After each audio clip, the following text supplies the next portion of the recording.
भाग 1. चंद्रभागा नदीला इतकं पवित्र का मानलं जातं? नमस्कार मित्रांनो, आज आपण महाराष्ट्रातील लाखो भक्तांच्या श्रद्धेचं केंद्र असलेल्या एका पवित्र नदीची कथा जाणून घेणार आहोत. ही आहे पंढरपूरची चंद्रभागा नदी. दरवर्षी लाखो वारकरी या नदीत स्नान करतात आणि त्यानंतर श्री विठ्ठलाचं दर्शन घेतात. पण प्रश्न असा पडतो की ही नदी इतकी पवित्र का मानली जाते? तिचा इतिहास काय आहे आणि विठ्ठलाशी तिचा संबंध कसा जोडला गेला? चला या प्रवासाची सुरुवात करूया. सोलापूर जिल्ह्यातील पंढरपूर शहरातून वाहणारी ही नदी प्रत्यक्षात भीमा नदीच आहे. पंढरपूरजवळ नदीला मोठं वळण पडतं आणि तिचा आकार चंद्रकोरीसारखा दिसतो. याच कारणामुळे या ठिकाणी भीमा नदीला चंद्रभागा हे नाव मिळालं, अशी स्थानिक परंपरा सांगते. काळाच्या ओघात हे नाव इतकं प्रसिद्ध झालं की आज जगभरातून येणारे भाविकही या नदीला चंद्रभागाच म्हणतात. वारकरी संप्रदायात अशी परंपरा आहे की विठ्ठलाच्या दर्शनापूर्वी चंद्रभागेत स्नान करावं. हे स्नान म्हणजे फक्त शरीर स्वच्छ करणं नाही, तर मनातील अहंकार, मत्सर आणि वाईट विचार सोडून भक्तिभावाने देवासमोर जाण्याचं प्रतीक मानलं जातं. याच कारणामुळे आषाढी आणि कार्तिकी एकादशीला लाखो वारकरी पहाटेपासून चंद्रभागेच्या घाटावर स्नानासाठी जमतात. त्यानंतर टाळमिदंगाच्या गजरात विठ्ठल विठ्ठल म्हणत मंदिराकडे प्रस्थान करतात. हे दृश्य महाराष्ट्राच्या सांस्कृतिक आणि धार्मिक परंपरेचं अनमोल प्रतीक मानलं जातं. इतिहासकारांच्या मते पंढरपूर हे अनेक शतकांपासून तीर्थक्षेत्र म्हणून विकसित झालं. यादव काळापासून या भागाचं महत्त्व वाढल्याचे पुरावे सापडतात. पुढे संत ज्ञानेश्वर, संत नामदेव, संत एकनाथ आणि संत तुकाराम महाराज यांच्या अभंगांमुळे वारकरी परंपरा अधिक व्यापक झाली. यामुळे चंद्रभागा नदी ही केवळ एक नदी न राहता भक्ती, समता आणि वारकरी परंपरेचं प्रतीक बनली. मात्र पुढे एक प्रश्न उभा राहतो. या नदीचा आणि श्री विठ्ठलाचा संबंध नेमका कसा जोडला गेला? यामागे पुंडलिकाची कथा आहे का? आणि वारकरी परंपरेत चंद्रभागेला इतकं मोठं स्थान कसं मिळालं? याचं उत्तर आपण पुढील भागात सविस्तर जाणून घेऊ. जय हरी विठ्ठल. नमस्कार मित्रांनो, मागील भागात आपण चंद्रभागा नदीचं महत्त्व आणि तिचा इतिहास जाणून घेतला. आता आपण त्या व्यक्तीची कथा पाहू ज्याच्यामुळे पंढरपूर आणि श्री विठ्ठल यांचं नाव संपूर्ण भारतात प्रसिद्ध झालं. ती व्यक्ती म्हणजे भक्त पुंडलिक. वारकरी परंपरेनुसार पुंडलिक सुरुवातीला आपल्या आईवडिलांशी चांगलं वागत नव्हता. संसारात रमून तो त्यांच्या सेवेकडे दुर्लक्ष करत असे. पण एक प्रसंग त्याच्या आयुष्यात मोठा बदल घडवून आणतो. त्यानंतर त्याला आईवडिलांची सेवा हीच खरी ईश्वरसेवा आहे याची जाणीव झाली. त्या दिवसापासून पुंडलिक पूर्ण मनाने त्यांच्या सेवेत रमला. याच काळात वारकरी परंपरेत सांगितल्या जाणाऱ्या कथेनुसार भगवान श्रीकृष्ण म्हणजेच श्री विष्णू भक्त पुंडलिकाला भेटण्यासाठी आले. पण त्यावेळी पुंडलिक आईवडिलांची सेवा करत होता. त्याने सेवा अर्धवट सोडली नाही. त्याऐवजी त्याने जवळची एक वीट देवाकडे सरकवली आणि विनंती केली, प्रभू, कृपया या विटेवर थोडा वेळ उभे राहा. मी आईवडिलांची सेवा पूर्ण करून तुमच्याकडे येतो. असं म्हटलं जातं की भगवान त्या विटेवर उभे राहिले आणि भक्ताची सेवा संपेपर्यंत शांतपणे वाट पाहत राहिले. याच परंपरेतून विठ्ठलाच्या विटेवर उभ्या असलेल्या मूर्तीचं महत्त्व सांगितलं जातं. ही कथा आपल्याला एक सुंदर संदेश देते. देवभक्ती आणि मातृपितृसेवा यात विरोध नाही. उलट आईवडिलांची सेवा हीच परमेश्वराची सेवा मानली गेली आहे. पुंडलिकाशी संबंधित परंपरा आणि पंढरपूरचं तीर्थक्षेत्र म्हणून वाढलेलं महत्त्व यामुळे चंद्रभागा नदीलाही विशेष स्थान मिळालं. भाविक आजही नदीत स्नान करून मग विठ्ठलाचं दर्शन घेतात. आजही लाखो वारकरी म्हणतात, आधी चंद्रभागा मग विठुराया. ही भावना वारकरी परंपरेत खोलवर रुजलेली आहे. पण अजून एक प्रश्न उरतो. चंद्रभागेत स्नान केल्याने काय मानलं जातं? ही श्रद्धा कशी निर्माण झाली? संतांनी या नदीबद्दल काय सांगितलं? हे आपण पुढील भागात जाणून घेऊ. जय जय राम कृष्ण हरी. नमस्कार मित्रांनो, मागील भागात आपण भक्त पुंडलिक आणि श्री विठ्ठल यांची परंपरागत कथा जाणून घेतली. आता एक महत्त्वाचा प्रश्न समोर येतो. लाखो वारकरी विठ्ठलाच्या दर्शनापूर्वी चंद्रभागेत स्नान का करतात? याचं उत्तर समजून घेण्यासाठी आपल्याला वारकरी परंपरा आणि संतांच्या शिकवणीकडे पाहावं लागेल. भारतीय धार्मिक परंपरेत अनेक नद्यांना पवित्र मानलं गेलं आहे. गंगा, यमुना, गोदावरी, नर्मदा, कृष्णा, कावेरी यांच्याप्रमाणेच पंढरपूरची चंद्रभागा नदीही वारकरी संप्रदायात अत्यंत पूजनीय मानली जाते.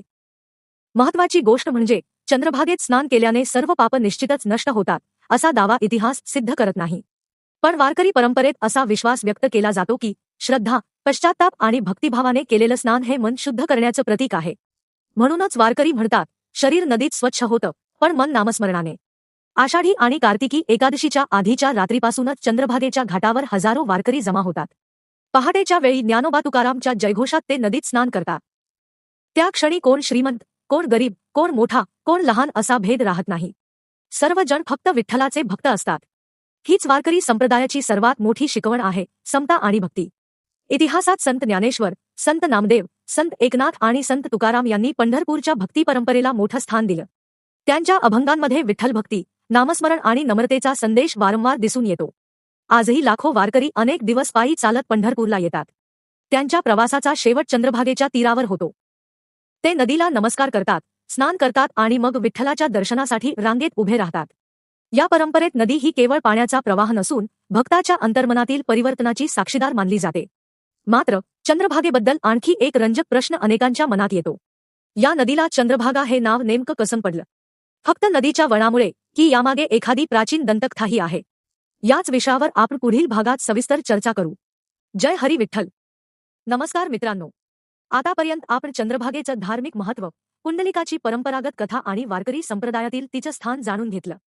आता एक प्रश्न अनेकांच्या मनात येतो, या नदीला चंद्रभागा हे नाव कसं पडलं? या प्रश्नाचं उत्तर इतिहास आणि स्थानिक परंपरा या दोन्हींच्या आधारे समजून घेऊया. सर्वप्रथम हे लक्षात घ्या की पंढरपूरमधून वाहणारी नदी ही प्रत्यक्षात भीमा नदी आहे. तिचा उगम सह्याद्री पर्वतरांगांमध्ये होतो आणि ती महाराष्ट्र व कर्नाटकातून वाहत पुढे कृष्णा नदीला मिळते. मात्र पंढरपूरजवळ आल्यावर या नदीला एक मोठं वळण पडतं.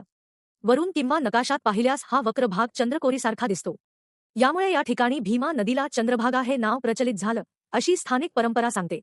आजही अनेक भूगोल अभ्यासक आणि इतिहास संशोधक हेच स्पष्टीकरण सर्वाधिक स्वीकारलं जात असल्याचं नमूद करतात. याशिवाय काही लोकपरंपरांमध्ये चंद्रभागा नावाशी संबंधित दंतकथाही सांगितल्या जातात. या दंतकथा वारकरी परंपरेचा भाग आहेत. त्यांना ऐतिहासिक पुरावा उपलब्ध नाही, पण त्या श्रद्धेच्या परंपरेत जपल्या गेल्या आहेत. यामुळे इतिहास आणि परंपरा यांच्यातील फरक समजून घेणं महत्त्वाचं आहे. पंढरपूरमध्ये चंद्रभागेच्या काठावर अनेक घाट आहेत.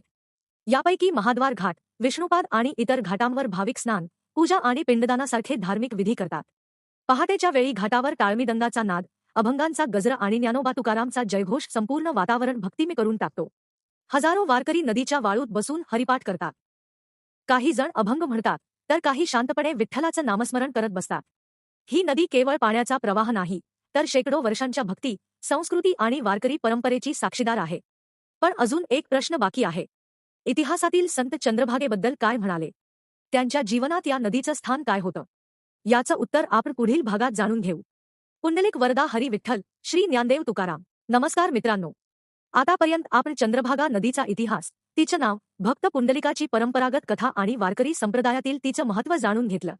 आता आपण पाहूया की महाराष्ट्रातील महान संतांच्या जीवनात या नदीचं स्थान काय होतं. वारकरी संप्रदायाची ओळख ही केवळ विठ्ठलाच्या भक्तीने नाही, तर समता, प्रेम, दया आणि नामस्मरण या मूल्यांनी आहे. या परंपरेला आकार देण्यात अनेक संतांनी मोठं योगदान दिलं. संत ज्ञानेश्वर महाराज. संत ज्ञानेश्वर महाराजांनी आपल्या अभंगांमधून आणि ज्ञानेश्वरीतून भक्तीचा मार्ग सर्वांसाठी खुला असल्याचा संदेश दिला. त्यांच्या काळात पंढरपूर हे भक्तीचं मोठं केंद्र होतं आणि विठ्ठल भक्तीला विशेष महत्त्व प्राप्त झालं. संत नामदेव महाराज. संत नामदेवांचा विठ्ठलावर अतूट विश्वास होता. वारकरी परंपरेत अशी कथा सांगितली जाते की त्यांच्या भक्तीने प्रसन्न होऊन विठ्ठलाने त्यांना दर्शन दिलं आणि मंदिर फिरल्याची दंतकथा देखील प्रसिद्ध आहे. ही कथा वारकरी परंपरेचा भाग आहे. संत चोखामेळा. संत चोखामेळा यांनी समाजातील भेदभाव सहन केला, पण विठ्ठल भक्ती कधी सोडली नाही. त्यांच्या अभंगांमध्ये विठ्ठलावरील प्रेम आणि समतेचा संदेश ठळकपणे दिसतो. पंढरपूर आणि चंद्रभागा हे त्यांच्या भक्तीशी जोडलेले महत्त्वाचे स्थळ मानले जातात. संत तुकाराम महाराज. संत तुकाराम महाराजांनी अभंगांमधून लोकांना सांगितलं की खरी भक्ती ही मनाची असते. त्यांनी कर्म, नम्रता आणि नामस्मरण यांवर भर दिला. त्यांच्या पालखीचं अंतिम ध्येय आजही पंढरपूरच असतं. वारीची परंपरा. दरवर्षी लाखो वारकरी आळंदी, देहू आणि महाराष्ट्रातील विविध भागांतून पायी पंढरपूरला येतात.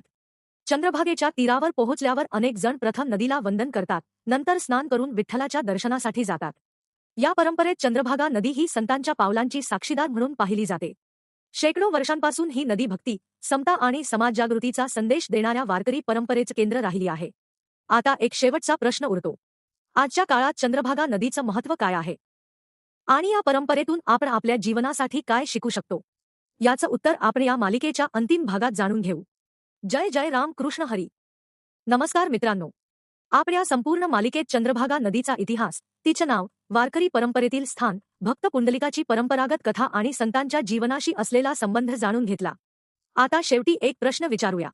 आजच्या काळात चंद्रभागा आपल्याला काय शिकवते? पंढरपूरला दरवर्षी लाखो भाविक येतात. अनेक जण शेकडो किलोमीटर पायी चालत वारी करतात. हा प्रवास केवळ मंदिरापर्यंत पोहोचण्याचा नसतो, तो मनातील अहंकार, राग, द्वेष आणि स्वार्थ सोडण्याचा आध्यात्मिक प्रवास मानला जातो. चंद्रभागेच्या तीरावर उभा राहिल्यावर अनेक वारकरी एकच गोष्ट सांगतात, इथे आल्यावर मनाला एक वेगळी शांतता मिळते. ही भावना प्रत्येकाला सारखीच वाटेल असं नाही, पण वारकरी परंपरेत या अनुभवाला विशेष महत्त्व दिलं जातं. इतिहास आपल्याला सांगतो की पंढरपूर अनेक शतकांपासून भक्तीचं केंद्र राहिलं आहे. संतांनी लोकांना शिकवलं की देवापर्यंत पोहोचण्यासाठी जन्म, जात, संपत्ती किंवा पद महत्त्वाचं नाही, महत्त्वाचं आहे ते प्रामाणिक मन, चांगले आचरण आणि नामस्मरण. म्हणूनच चंद्रभागा नदी केवळ धार्मिक स्थळ नाही, तर महाराष्ट्राच्या संस्कृतीचा आणि वारकरी परंपरेचा एक महत्त्वाचा वारसा आहे. मात्र एक गोष्ट लक्षात ठेवणं गरजेचं आहे. श्रद्धा आणि इतिहास यात फरक असतो. काही गोष्टी इतिहासातील पुराव्यांवर आधारित आहेत, तर काही कथा वारकरी परंपरेत श्रद्धेने सांगितल्या जातात. दोन्हींचा आदर करताना हा फरक समजून घेणं आवश्यक आहे. याच दृष्टिकोनातून आपण या मालिकेत शक्य तितकी सत्य, परंपरा आणि उपलब्ध इतिहास यांचा समतोल साधण्याचा प्रयत्न केला. जर तुम्हाला ही माहिती आवडली असेल, तर ती तुमच्या कुटुंबियांपर्यंत आणि मित्रांपर्यंत नक्की पोहोचवा. आपल्या संतांची परंपरा, विठ्ठलभक्ती आणि वारकरी संस्कृती यांची माहिती अधिकाधिक लोकांपर्यंत पोहोचणं हीच खरी सेवा आहे. शेवटी सर्व वारक्यांच्या मुखी असलेला जयघोष करूया. पुंडलिक वरदा हरी विठ्ठल. श्री ज्ञानदेव तुकाराम. जय जय राम कृष्ण हरी. धन्यवाद.